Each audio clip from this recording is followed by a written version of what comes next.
بڑی خوشی اور مسرت کی بات ہے کہ آج ایک بڑی تعداد نے حفظ قرآن کریم کی تکمیل کی، اور اس کے علاوہ اس سال جو بچے حافظ ہوئے ہیں ان کی بھی دستار ہوگی، اس لیے کہ مجلس چند مہینوں میں یا کہہ لیں سال بھر میں کئی مرتبہ منعقد ہوتی ہے۔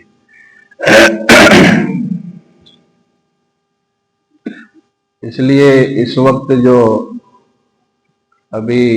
بچے حافظ ہوئے ہیں، اس کے علاوہ بھی جو بچے اس سال حافظ ہوئے ان کی دستار ہوگی۔ ایسے ہی جو بچے اس سال حفظ سنا کر فارغ ہو رہے ہیں اب ان کی بھی دستار بندی ہوگی۔ تو بڑی خوشی کی بات تو گھر والوں کے لیے بھی ہے اور ادارے کے لیے بھی ہے کہ جو بانی مدرسہ رحمۃ اللہ علیہ نے یعنی حضرت مولانا شاہ عبد الغنی صاحب پھول پوری نور اللہ مرقدہ نے مدرسے کی بنیاد رکھی، اس کی وجہ یہ تھی کہ بچے کچھ پڑھ جائیں، حافظ ہو جائیں، عالم ہو جائیں۔ الحمدللہ آج مدرسہ اپنے مشن میں کامیاب ہے، اور بانی مدرسہ رحمۃ اللہ علیہ کی دعائیں ان کی آہ سحرگاہی کا اثر ہے جو آج مدرسہ اتنا بڑا بھی دکھ رہا ہے، اور ایک بڑی تعداد بچوں کی اور بچیوں کی مدرسے میں تعلیم حاصل کر رہی۔ مادے کا دور ہے، یوں کہہ لیں مہنگائی کا زمانہ ہے، آج گھر چلانا مشکل ہے۔ ایک چھوٹا سا گھر اور پریوار چلانے کے لیے لوگوں کو پردیس کا سفر کرنا پڑتا ہے، بڑے مجاہدات کرنے پڑتے، بڑی مشقتیں اٹھانی پڑتی، تب جا کر اس کا اپنا ایک گھر کا نظام چلتا ہے۔ اسی نظام میں، اسی ماحول میں یہ ادارے بھی چل رہے ہیں جو اللہ کا فضل ہی کہا جائے گا، جو خیر خوبی سے اور خوب بہتر طریقے سے اپنا کام انجام دے رہے ہیں۔ تو اس لیے میں نے آیت پڑھی، ایاک نعبد و ایاک نستعین، اے رب کریم ہم آپ ہی کی عبادت کرتے ہیں اور آپ ہی سے مدد چاہتے ہیں۔ ورنہ ایک انسان یا ایک چند جماعتوں کی ٹولی یہ کام کر لے تو بڑی بات ہے۔ 114 بچے ابھی دستار ہوں گے، معمولی تعداد نہیں ہے، کئی سال لگ جاتے ہیں ایک مکتب کو قائم کرنے میں، ماحول بنانے میں، بچوں کو پڑھانے میں، ان کے لیے تمام انتظامات کرنے میں۔ آپ کا یہ ادارہ اس سال جو بچے حافظ اور فارغ ہو رہے ہیں وہ 114 کی تعداد ہے جن کی دستار بندی ہوگی۔ 100 کتنے ہیں؟ 115 114 116 بچے۔ تو یہ کام ہونا تو بڑا مشکل سا ہے، لیکن اللہ تعالیٰ جب کام لیتے ہیں تو آسان بھی فرما دیتے ہیں، فرماتے ہیں تم ہمارے بن جاؤ تو ہم تمہارے ہر کام کو آسان کر دیتے ہیں۔ تم ہمارے نیک بندوں کی صفوں میں جگہ بنا لو، الا ان اولیاء اللہ لا خوف علیہم ولا هم يحزنون۔ تم اگر ہمارے نیک بندوں میں شامل ہو جاؤ گے، اگر تم ہمارے نیک بندوں کی جماعت میں شامل ہو جاؤ گے، اگر تم ہمارے نیک بندوں کے اوصاف سے اپنے کو متصف کر لے جاؤ گے، ان کے طریقے پر رہنا سیکھ جاؤ گے، تو فرمائے سنو ہمارے جو نیک بندے ہیں، جو ہمارے اولیاء ہیں، جو ہمارے صالح بندے ہیں، جب وہ ہماری اپنی باتوں کو مان کر عمل کرتے ہیں تو ہم ان پر نہ خوف بھیجتے ہیں، نہ ان پر کسی قسم کا غم ہوتا ہے۔ لا خوف علیہم ولا هم يحزنون، نہ وہ خوف میں ہوتے ہیں نہ غمگین ہوتے ہیں۔ دوسری جگہ فرماتے ہیں جو اللہ کے حکم کے مطابق زندگی گزارنے لگتا ہے، وَمَن يَتَّقِ اللَّهَ، جو تقوی کے ساتھ رہتا ہے، شریعت و سنت کے ساتھ رہتا ہے، اللہ تعالیٰ اس کے ہر کام کو آسان فرما دیتے ہیں۔ تو وہ چاہے انفرادی کام ہو یا اجتماعی کام ہو، بہرحال اخلاص تو شرط اول ہے۔ اگر اخلاص سے کام نہیں کیا گیا تو وہ چند دنوں میں وہ مثل غبارے کے پھوٹ جاتا ہے، اور جو کام اخلاص سے ہوتا ہے اس کام میں پھر برکت دکھتی ہے۔ جو لوگ مادے پر نگاہ رکھتے ہیں وہ یہ سمجھتے ہیں کہ نہیں ان کے پاس ایک بڑا لمبا سا چوڑا سا نظام ہوگا، نہیں، بالکل بھی نہیں ہوتا ہے۔ کوئی بیک اپ اور کوئی بیک سے کوئی مدد نہیں ہوتی ہے۔ اللہ کے حکم سے جب کوئی نظام قائم کیا جاتا ہے، اللہ کے حکم سے جب کوئی کام شروع کیا جاتا ہے اور اللہ ہی کے لیے جب شروع کیا جاتا ہے تو اللہ تعالیٰ مدد فرماتے ہیں۔ جو لوگ ایسے جن کو پہچانتے بھی نہیں ہیں، جن کو جانتے بھی نہیں ہیں، جن سے ملاقات بھی نہیں ہے، وہ بھی مدد کے لیے کھڑا ہوتا ہے، وہ پیچھے سے آ کر مدد و اعانت کرتا ہے، وہ اللہ کے حکم کی وجہ سے آتا ہے۔ اور جو لوگ اپنا کمال سمجھتے ہیں، اپنے اندر کمال ڈھونڈتے ہیں، اپنے کو کچھ سمجھتے ہیں، اپنے نام کے لیے کرتے ہیں، فرمایا پھر وہ جب اخلاص نہیں ہوتا ہے تو اس کی روح نکل جاتی ہے، اور جب روح نکلتی ہے تو کیا ہے، مثل مچھلی کے وہ تڑپتا رہتا ہے بس۔ فَإِذَا عَزَمْتَ فَتَوَكَّلْ عَلَى اللَّهِ، حضرت مولانا شاہ عبد الغنی صاحب پھولپوری نور اللہ مرقدہ نے، اور بعد کے جو ہمارے اکابرین جنہوں نے مدرسے میں 100 سال کا مدرسہ ہے نا، کوئی 100 دن کا تھوڑی نہیں ہے،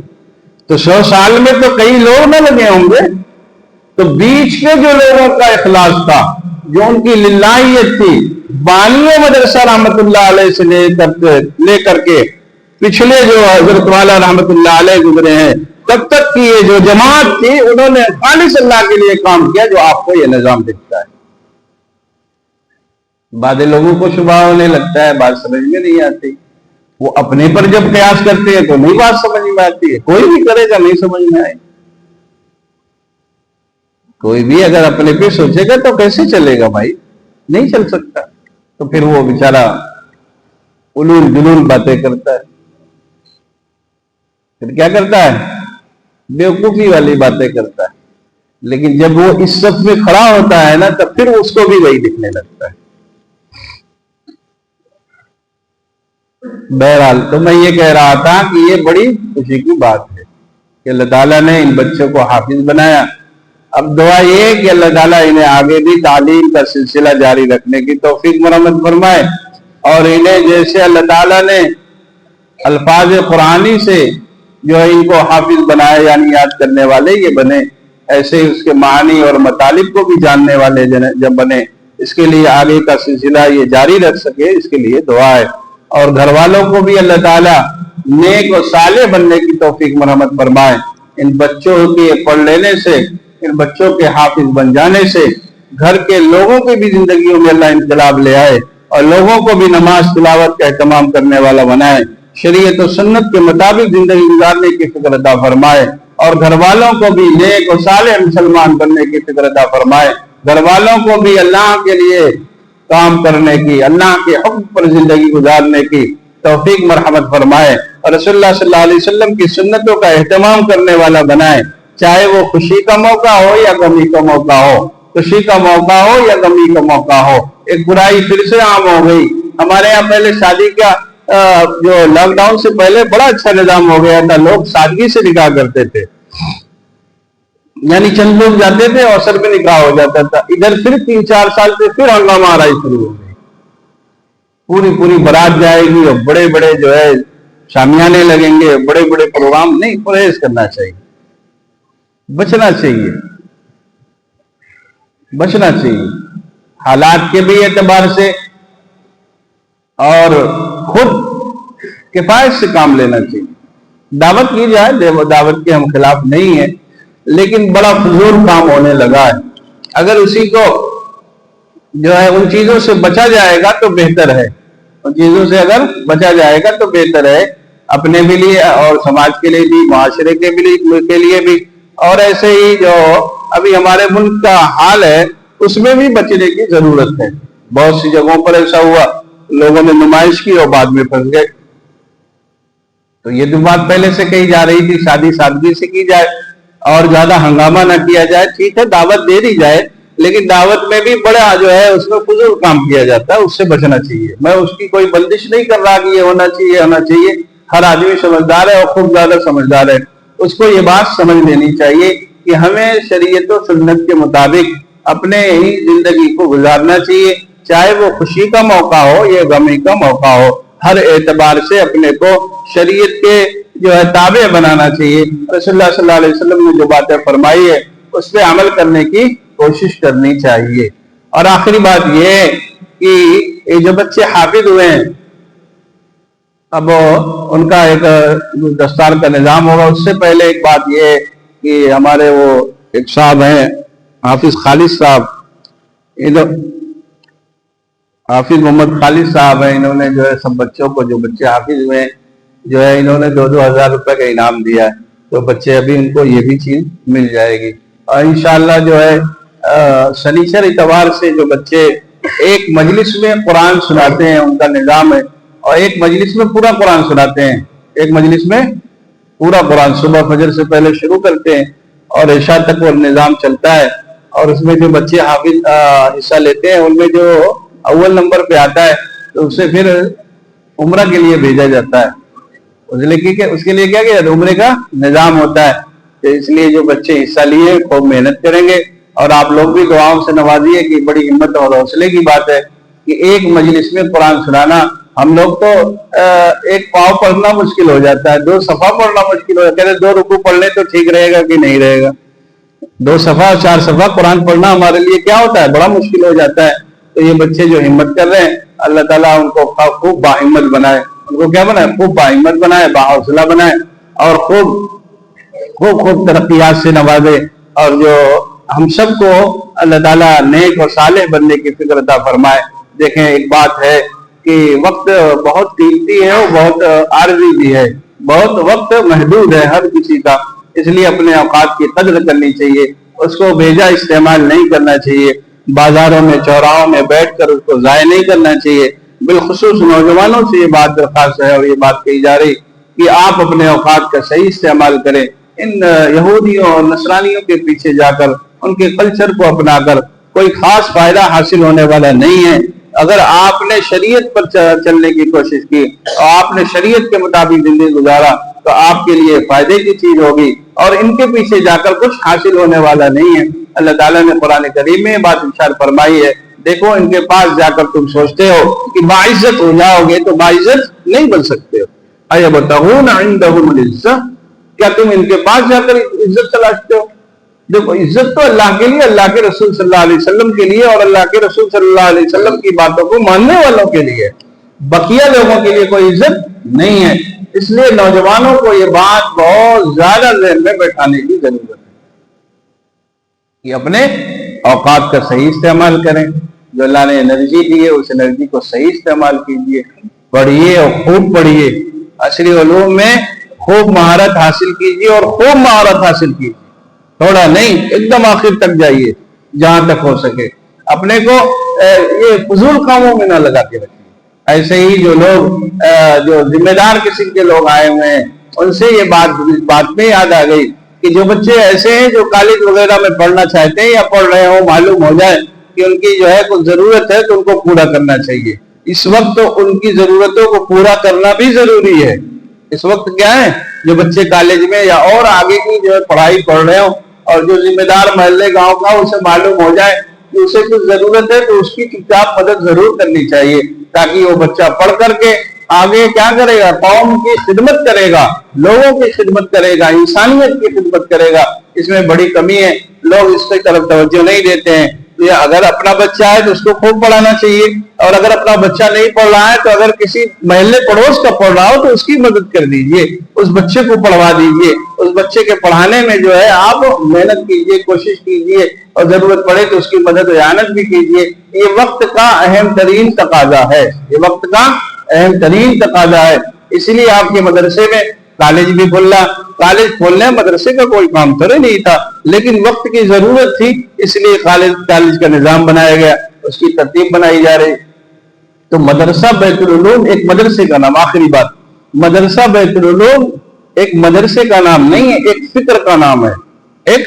فکر کا نام ہے. جو لوگ صرف مدرسہ سمجھتے ہیں وہ چپ کر جاتے ہیں. بیت العلوم مدرسے کا صرف نام نہیں, مدرسہ بھی ہے لیکن صرف مدرسے کا نام نہیں ہے. بیت العلوم ایک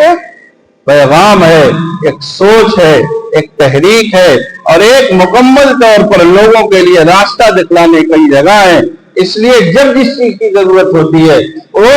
اس میں رہنمائی کرتا ہے. اب آپ کے ادارے میں کالج کھلے گا تو اس کالج کی برکت سے کم سینکڑوں کالج کھلیں گے پورے ملک میں.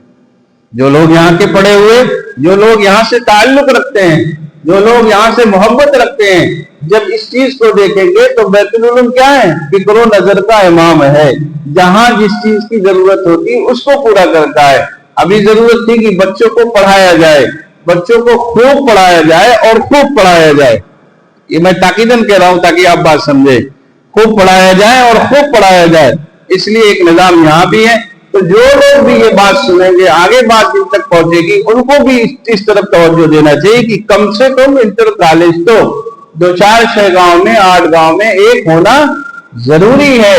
جہاں پر بچوں اور بچیوں کی صحیح تعلیم ہو سکے اور صحیح طریقے پر ان کی تربیت ہو سکے, ان کی عصمت و عفت محفوظ رہ سکے, ان کا ایمان محفوظ رہ سکے. ایسا ایک کالج ہر 10 کلومیٹر پر, 5 کلومیٹر پر, 3 کلومیٹر پر جیسی آبادی ہو وہاں ہونا ضروری ہے. جن لوگوں کو بھی اللہ تعالیٰ نے جو ہے اللہ تعالیٰ نے جن لوگوں کو بھی مواقع ایسے دیے ہیں جن کے اندر یہ صلاحیت ہے, انہیں یہ کام ضرور کرنا چاہیے. اللہ تعالیٰ ان باتوں پر عمل کرنے کی توفیق مرحمت